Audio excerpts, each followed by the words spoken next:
y está vivo. Amén. Se llama Jesús y está vivo. Amén. Juan capítulo 19, versículo 30. Tanto.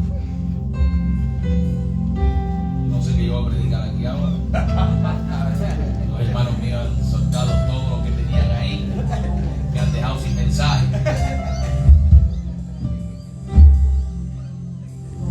Juan 19,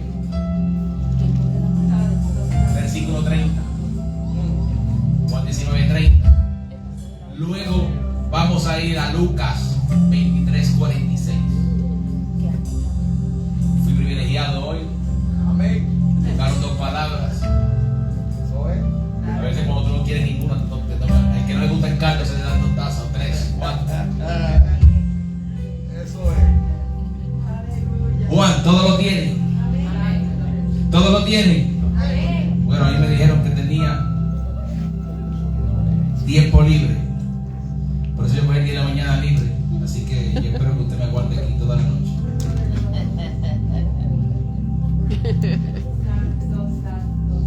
Cristo aguantó mucho tiempo en la cruz del Calvario. Por amor a ti, por amor a mí. Y a veces nos cuesta aguantar 5 minutos más. Cuando Jesús hubo tomado el vinagre, dijo: consumado es. Y habiendo inclinado la cabeza, entregó el Espíritu. Lucas 23, 46. Entonces Jesús, clamando a gran voz, dijo: Padre, en tus manos encomiendo mi espíritu. Y habiendo dicho esto, expiró. Si hay algo que me encanta a mí, es hablar de Jesús. Tanto. Si hay algo que a mí me gusta, es hablar de Jesús. Jesús es la persona que cambió mi vida por completo. Y yo estoy seguro que Jesús es la persona que ha cambiado tu vida también. Cuando miramos la vida de Jesús, hoy me puedo bajar, pastor. Quédate en el barco. Cuando miramos la vida de Jesús, la forma en la que Él camina, en la forma que Él se comporta, en la forma que Él habla, en la forma que Él se expresa, en la forma que Él actúa ante los retos de la vida, es una forma muy distinta a la que tú y yo actuamos hoy. Amén. Pero es necesario que tú y yo adoptemos la forma en que Jesús se expresa, en la forma en que Jesús anda, en la forma en que Jesús camina.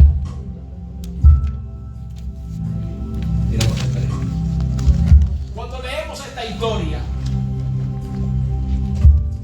verídica, esta historia verídica, es importante que tú entiendas que tú no estás leyendo un cuento de hadas, sino que tú estás leyendo un libro donde hay una historia de un hombre que murió por ti. Que es una historia verídica, que no es un cuento de hadas. Podemos ver a la persona de Jesús expresando 7 palabras mientras se encuentra cumpliendo el plan de salvación. Oye esto, para los que anotan, para los que toman nota: el plan de salvación, haciendo la labor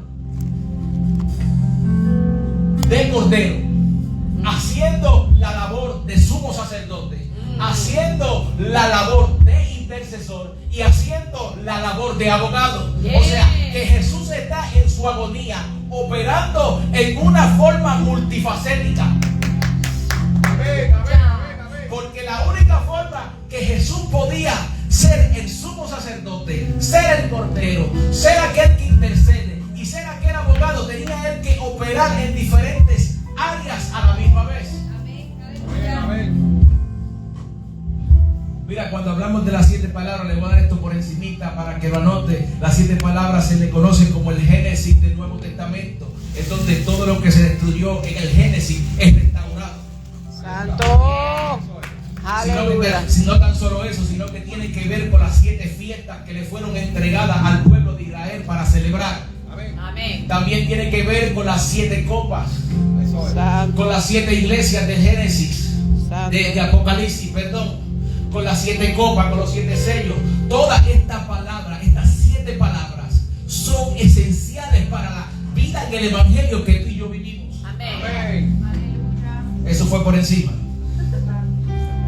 Jesús comienza expresando su posición de intercesor y y abogado ante el Padre, y en medio de su propio dolor se detuvo a pedirle perdón al Padre. Padre, perdónalos porque no saben lo que hacen. Mientras el mundo lo condenaba, Jesús actuaba como abogado defensor. Al decir, no saben lo que hacen, Jesús está presentando un atenuante ante el juez divino. No justifica el pecado, pero apela para detener el juicio y abrir la puerta de la misericordia. Yo fuera usted y me gozaba con eso. Amén. Isaías 53, versículo 12, parte C del versículo dice: por cuanto derramó su vida hasta la muerte, y habiendo él llevado el pecado de muchos, intercedió por los transgresores. Al pronunciar estas palabras, Jesús está validando que él es ese siervo que se pone entre la ira y el castigo que Dios tenía para los pecadores. Oye, intercede y él mismo se pone. No es que fue de hablar oreja al Padre, dijo: mira, Padre, por favor, perdónalos. No, yo me pongo en medio de ellos. Amén. Ahora ya no los mires a ellos directamente, míralos a través de mí. Amén. Míralos como que yo soy los lentes que están en tus ojos, Padre, y los miro a ellos a través del lente mío. Estamos aquí. Jesús está reparando la brecha que abrió el primer Adán en el huerto del Edén. Eso es otra, que Jesús también es el segundo Adán. No voy a entrar ahí, tranquilo. Eso se lo voy a dar en un estudio algún día. Adán pecó y se escondió de Dios, tratando de culpar a otros. Jesús, el segundo Adán, se expone públicamente y asume la responsabilidad, pidiendo perdón incluso por quienes lo estaban matando. Aleluya. Pastor, ¿cuánto tiempo tengo? Pastora, tengo. ¿Vas a cejar? Voy a cerrar. Ok, voy a cerrar. Voy a cerrar. Mira.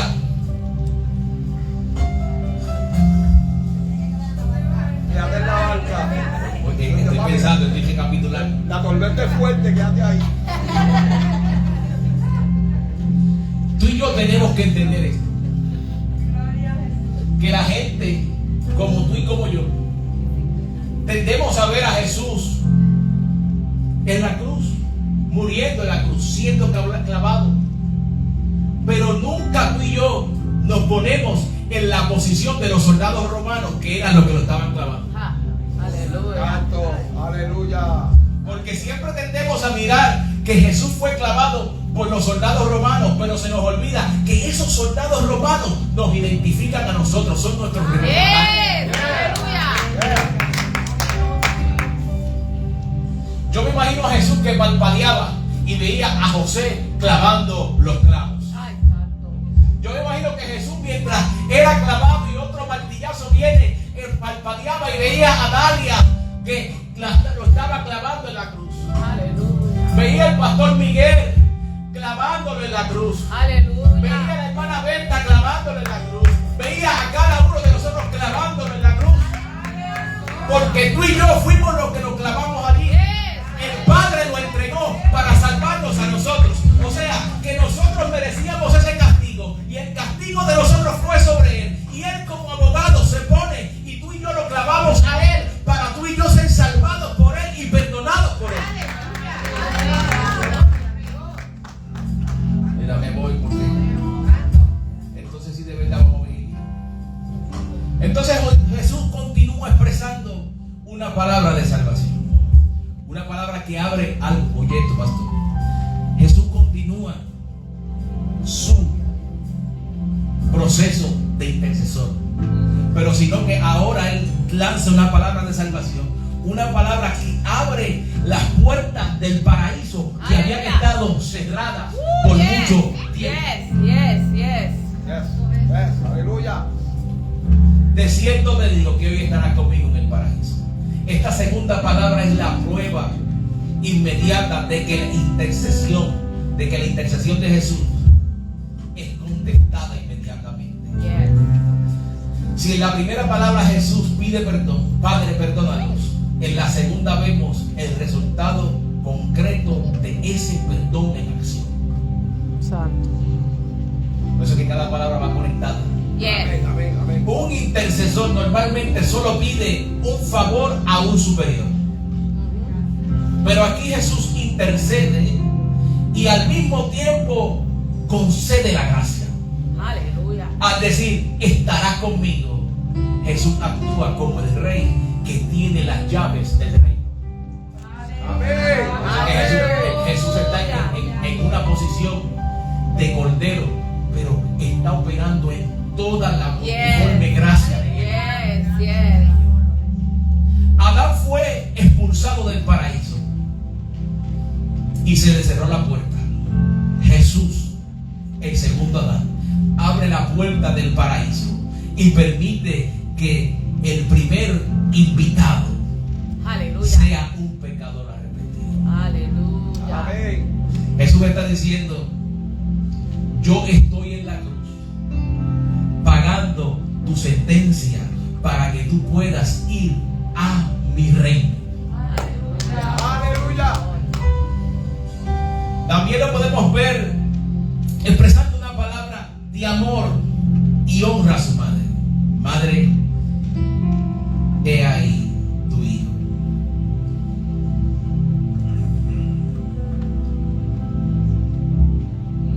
Hijo, he ahí tu madre.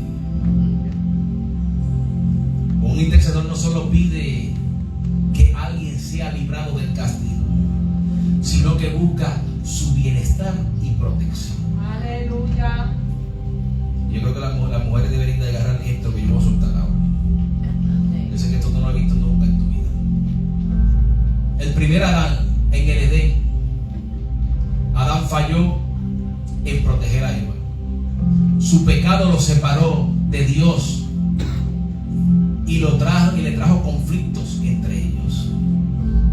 Jesús, el segundo Adán, desde el árbol de la cruz, Jesús restaura la dignidad de la mujer. Yes.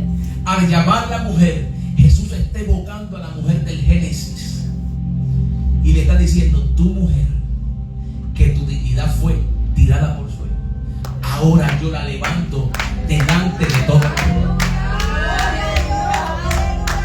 Eso es. Aleluya. Entonces luego de esto expresa una palabra de desespero.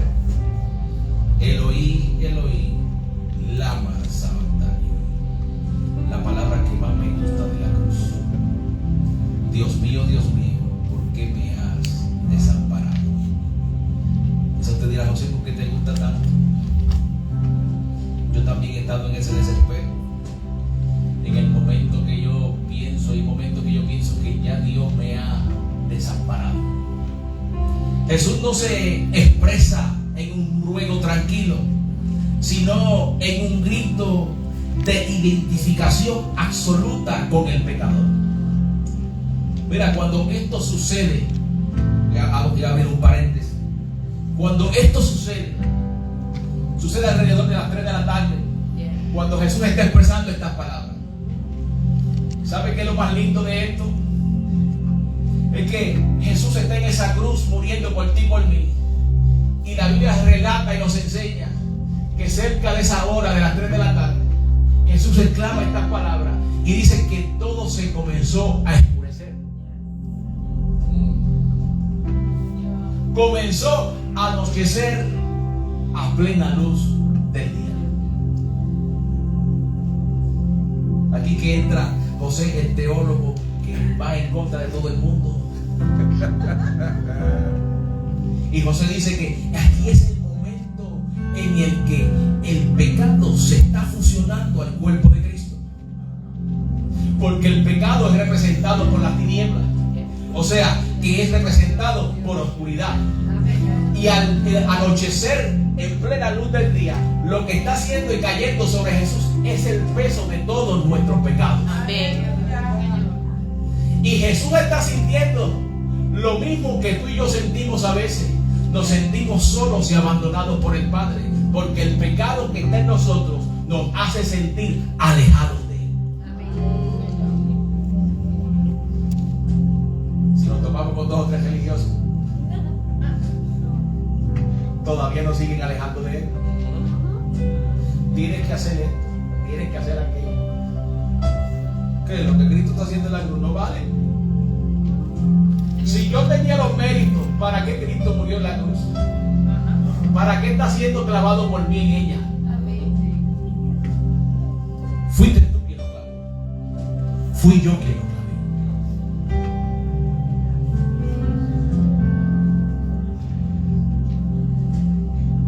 Cuando tú y yo reconozcamos que tú y yo somos los que lo clavaron a Él, aprenderemos a valorar el sacrificio de la cruz. Amén. Yes. Mira, tú puedes tomar esta cruz y tenerla ahí bonita. Incluso puedes mandar a un joyero a hacer una prenda en forma de cruz y cargarla. Incluso quizás en algún momento te la tatuaste en tu cuerpo. La cruz era un símbolo de maldición. Lo que hace que la cruz sea vigente hoy es quien murió sobre la cruz. La cruz no tenía ningún método para ser expuesta porque nadie quería ver la cruz. Era algo que todo el mundo le temía. Pero ella toma valor porque Cristo muere sobre ella. Aleluya. Santo. Se supone que tú y yo, al mirar la cruz, recordemos lo que sucedió en ella. Quizá la cortamos como una prenda, como un adorno más. Y al tenerla tan accesible, la hemos irrespetado el valor que tiene el sacrificio de la cruz. Me puse en recibo. No se preocupe que le voy a subir 2 más ahora. Porque tú y yo todos los días pisoteamos la sangre de Cristo. Todos los días tú pisas la sangre de Cristo. Ay, no, yo vivo en santidad. Ah, sí, sí. Hágame un cuento de vaquero porque los de Indio ya no todo me lo sé. Todos los días usted y yo cometemos pecados.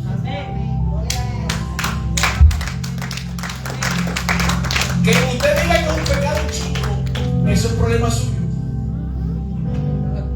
Que usted le ponga categoría, eso es problema suyo. Porque para Dios de categoría los pecados, todos son iguales. Es lo mismo si te robo un centavo o te robo 1.000.000. Es lo mismo. Ay, no es un centavito nada más, no fue mucho. Entonces, pues con un centavito lo voy a hacer. Pisoteo la cruz. Pisoteo el sacrificio.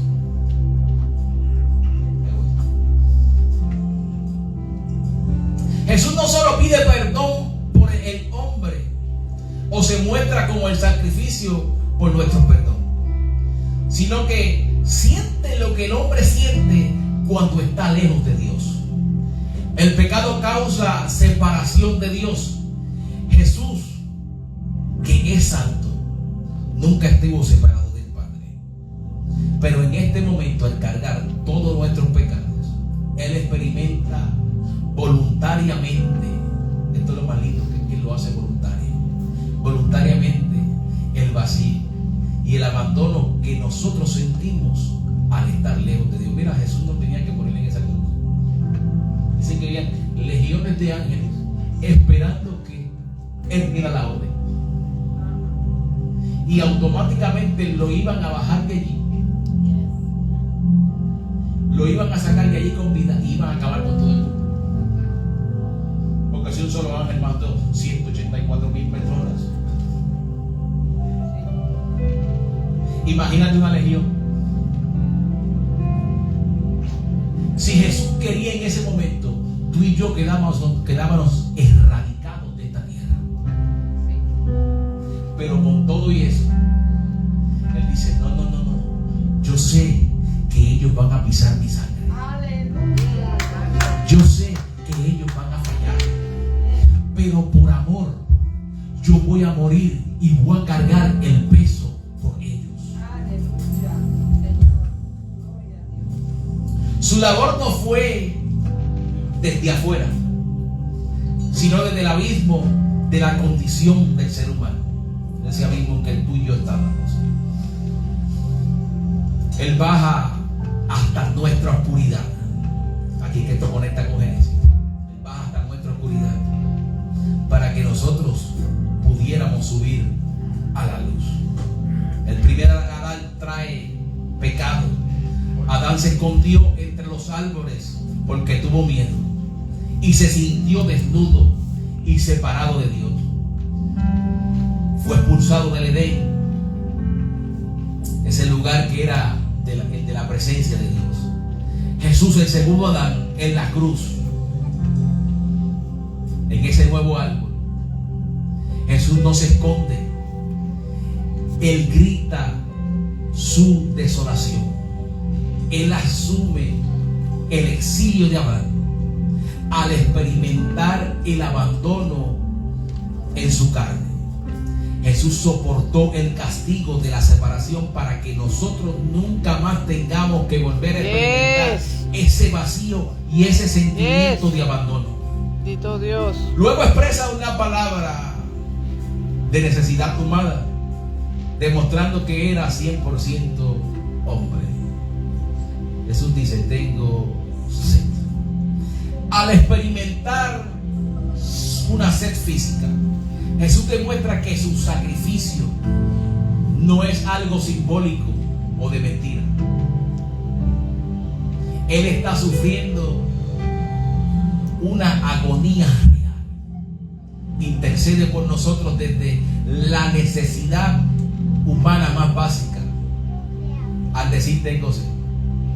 Jesús le dice al Padre, oye, esta palabra no es ni para nosotros. Esta palabra es directamente al Padre. Jesús lo que le está diciendo, mira cuánto sufre el hombre sin ti. Lo que yo siento ahora es lo que el hombre siente alejado de ti. Amén. En Jeremías habla de que los hombres cavaban cisternas rotas, los cuales no retenían agua. Y por más que le echaran agua, y le echaran agua, y le echaran agua, y trataran de saciar la sed, no podía, porque había un hueco que tenía que ser sellado. Santo. Por donde el agua se iba y no nos podía saciar. Es que Jesús entra en acción. Y su sacrificio es el que cava una cisterna dentro de nosotros, en la cual salta agua para vida eterna. Aleluya. Tras el pecado, la tierra fue maldita y comenzó a producir espinos y cardos. El trabajo del hombre se volvió fatigoso y sediento. El Edén, lugar de ríos de agua viva, se secó, se perdió.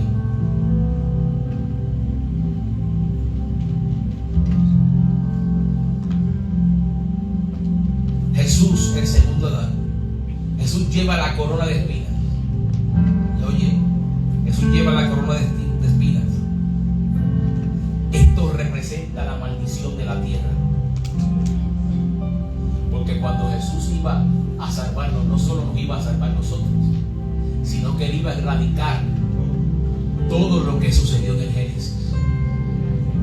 Por causa del pecado, la tierra comienza a producir cardos y espinos. Al Jesús ser crucificado con una corona de espinas, Jesús con su sangre está purificando la tierra. Yes.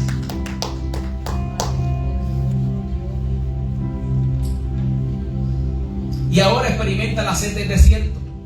Él está reviviendo la maldición condición de la tierra seca. Al agotarse físicamente y tener sed, está absorbiendo la aridez del pecado de Adán para restaurar los ríos de agua viva que promete en Juan 7:38. Luego de esto expresa una palabra: consumado es. La palabra consumado proviene de la palabra griega tetelestai, que significa que todo está terminado.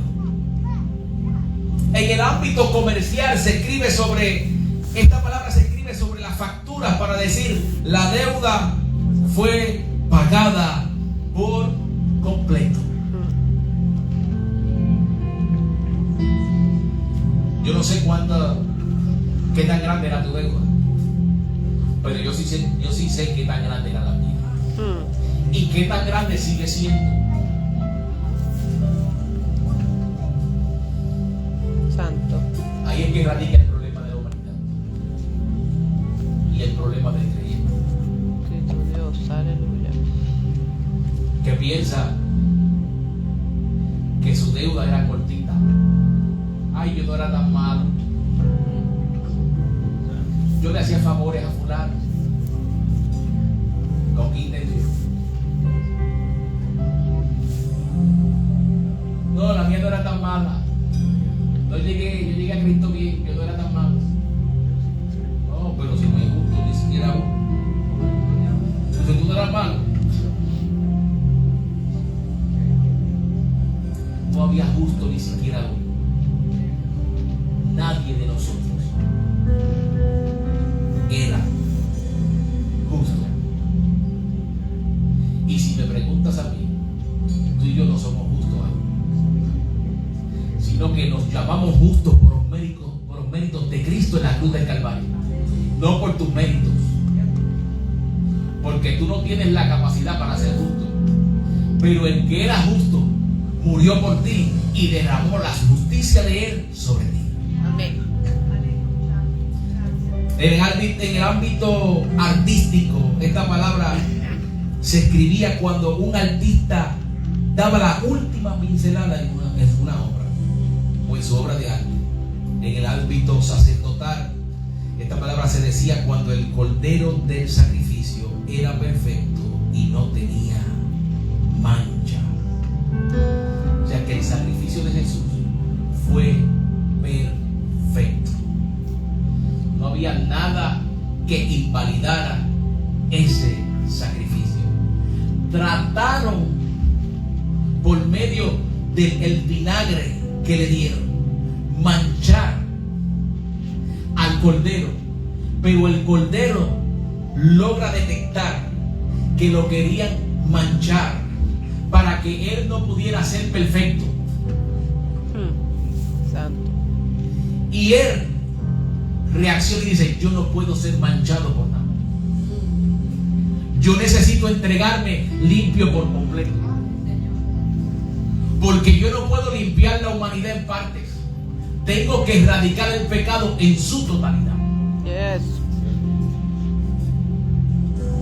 Si Jesús se manchaba con el vinagre, el sacrificio era invalidado. El Padre no aceptaba ese sacrificio porque no llegaba como un olor de santificación grato ante su presencia. ¿Estamos aquí? Amén. ¿Estamos aprendiendo algo? Amén. Yo quiero que usted aprenda algo. Mira, a veces yo he entendido esto desde que yo me convertí. Al inconverso se le predica, a la iglesia se le enseña. Yes. Yo predico todos los días. Los 7, 8 gringos allí, yo con mi inglés manchado de mate plátano, metiéndole a Cristo por ojo, oído, boca y nariz. Por la Biblia dice: obligan a los mensajes. Yo cojo esa palabra y la echo a pecho. Pero la iglesia tiene que aprender. Por eso a veces en las iglesias hay mensajes que son repetitivos, porque hay cosas que tú no cogiste en el primer mensaje, pero las tomaste en el segundo. Yes. Y si no la toma en el segundo, la toma en el tercero. Yes. ¿Y cómo nosotros los predicadores sabemos que usted está tomando la palabra? Cuando usted la pone en práctica. Yes. Mientras la palabra no está siendo puesta en práctica, significa que usted no está tomando la enseñanza. Bendito Vamos aquí. Dios. Se me Amén. fueron. Los perdí, ¿verdad? No, sí los perdí. Sí los perdí. Jesús no dice estoy acabado, sino Él dice el trabajo está terminado. La salvación ya no es algo que nosotros tenemos que alcanzar, sino es que es algo que tú y yo debemos de abrazar y recibir.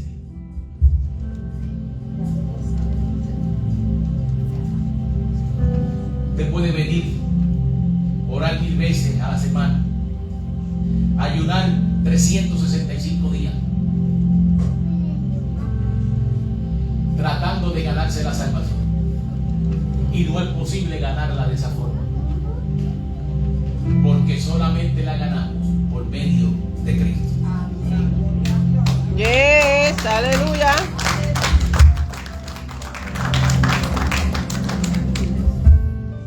Mira, si yo lo dejo entrar a mi casa y le digo habita en mi casa, vive en mi casa, yo no puedo cerrarte la puerta del refrigerador para que comas. Tengo que darte acceso para que comas de él. Pero como tú eres tímido, fíjate, yo no me atrevo que me den un chico. Y si me dieron una manzanita, eso todo, pero me quedé español. Y a veces la iglesia vive comiendo de migajas, teniendo acceso a todo lo que Él nos entregó en el sacrificio.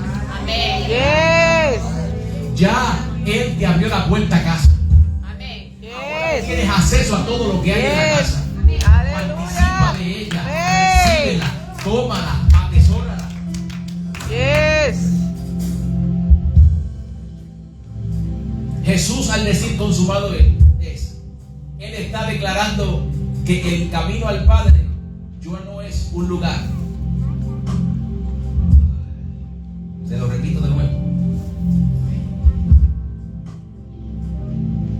Que Él ya no, que Él está declarando que el camino al Padre ya no es un lugar,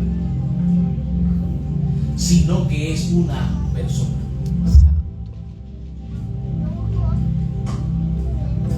Santo, aleluya. Está declarando que el camino al Padre ya no es un lugar, sino que es una persona. Santo. Todo el mundo pensaba que para llegar a conectar con el Padre tenía que ir al sacrificio y sacrificar el cordero para poder tener acceso al Padre. Ahora ya no es, ya ese acceso no es un sacrificio que tú tienes que hacer, sino que Él mismo se entregó el sacrificio y Él es la persona que le da el acceso al Padre. Yes. Aleluya. La palabra encomiendo mi espíritu. La palabra encomiendo en griego original es paratetemi. Paratetemi. Es un término técnico para referirse a un depósito de custodia. Es como cuando entregas un tesoro invaluable a alguien para que lo guarde con su vida. Jesús no está muriendo por accidente. Está haciendo un depósito de su vida voluntariamente. Él está poniendo su dignidad y su humanidad y su divinidad en las manos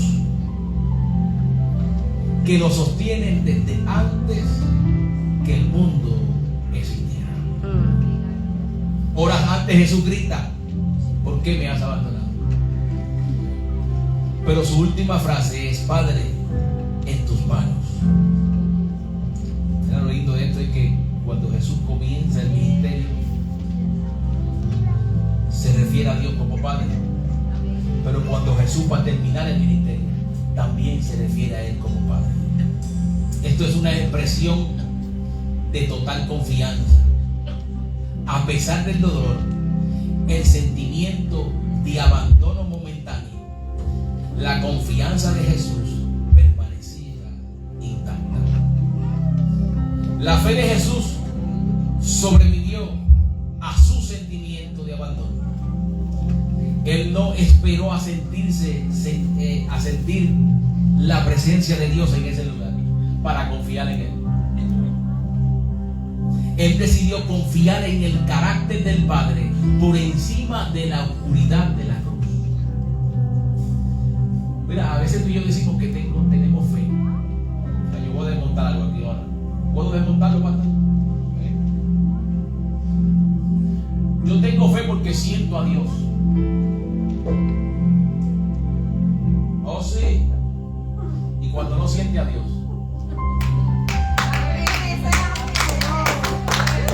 Entonces tú lo ves que rápido te dice: es pues la fe, la certeza de lo que se espera y la convicción de lo que no se ve.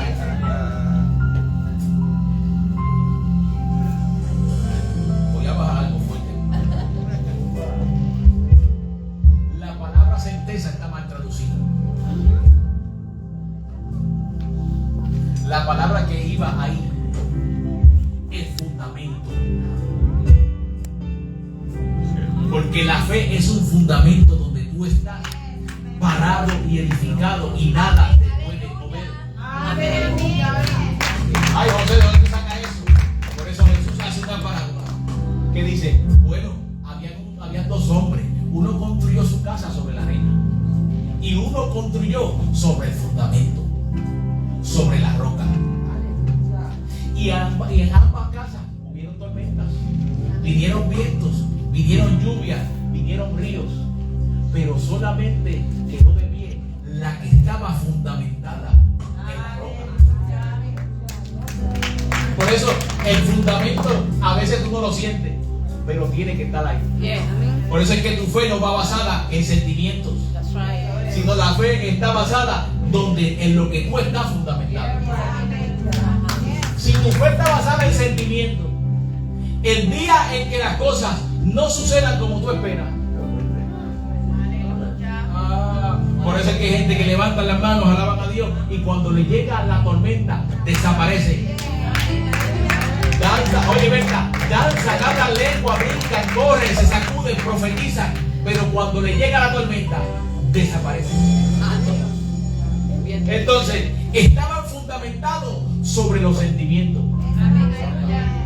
Ay, José, pero es que yo sentí el Espíritu Santo. Sí, porque el Espíritu Santo toca tus emociones para llevarte a un convencimiento de ciertas cosas y tratar contigo. ¿Puedo hablar?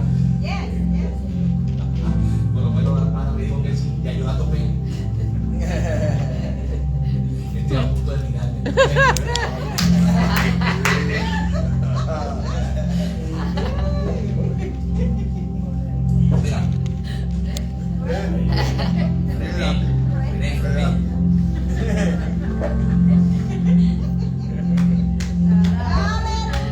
Qué guerra yo tengo aquí. Es una batalla, no sé qué hacer. Necesito ser obediente. Porque si yo no soy obediente, yo no le puedo decir otro obediente. Estamos aquí. Si usted no es obediente, usted no puede exigir obediencia. Si usted no obra, usted no puede exigir obra.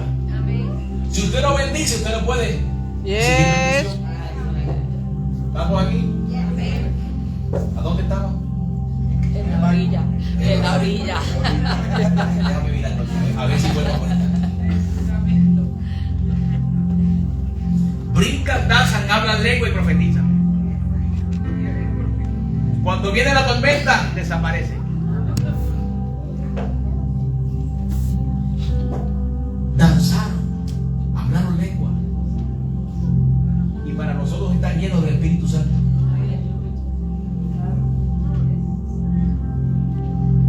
Pero cuando hay una llenura del Espíritu Santo, pregúntele a Pedro qué le sucedió. Estaba lleno del Espíritu Santo, fue acusado. Le dijeron: no puedes hablar de Cristo. Él siguió hablando de Cristo, a tal punto que al pasar el tiempo, Héctor le costó ser un mártir. Y en ningún momento negó a Cristo. ¿Estamos aquí? A veces tú y yo pasamos por ciertos procesos sentimentales, lloramos, nos tiramos al suelo, gemimos, pero no significa que hay un depósito del Espíritu dentro de ti. Santo. Ay, no sé, ¿cómo tú dices eso? Le dije que le iba a romper hoy la neurona. La Biblia dice que Saúl anduvo con los profetas y profetizó. Porque cuando cayó la unción sobre los profetas, él también pudo profetizar, pero no era profeta. O sea, que cuando a veces, en ocasiones, cuando hay un mover del Espíritu, tú puedes percibir la atmósfera y entrar en la atmósfera, pero eso no significa que que tu depósito está lleno. Santo.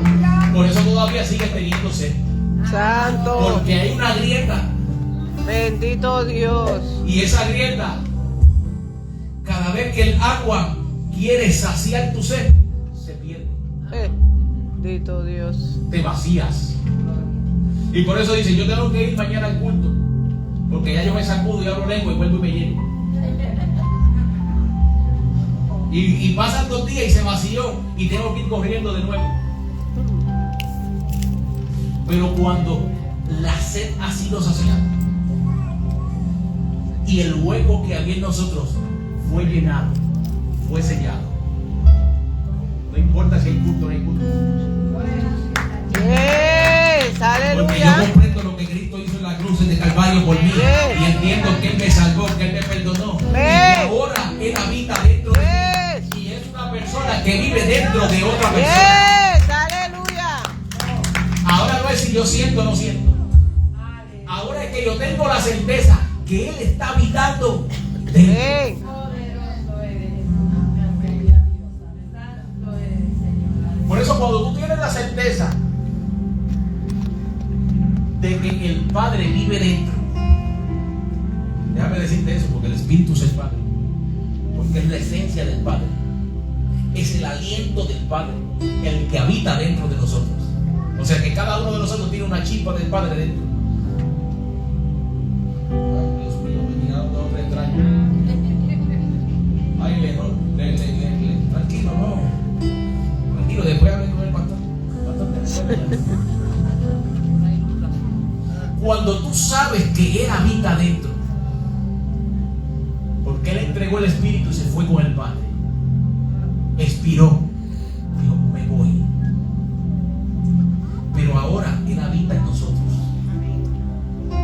Cuando tú tienes esa certeza y la seguridad de que Él está dentro de ti, no importa si lo sientes o no, tú estás seguro que aunque tú no sientas nada, Él está ahí. Yes, aleluya. Y que Él está dispuesto a abrazarte en medio de la crisis. Porque Jesús está pasando por el momento de crisis más grande de la historia. Dice, yo voy a entregar mi espíritu a ti en tus manos porque tengo la plena confianza de que el Padre me va a recibir. Cuando tú sabes que tú tienes un Padre y que ya ese Padre te adoptó como hijo, tú tienes la confianza de ir donde Él y depositar todas tus cargas en Él. Santo. Aleluya.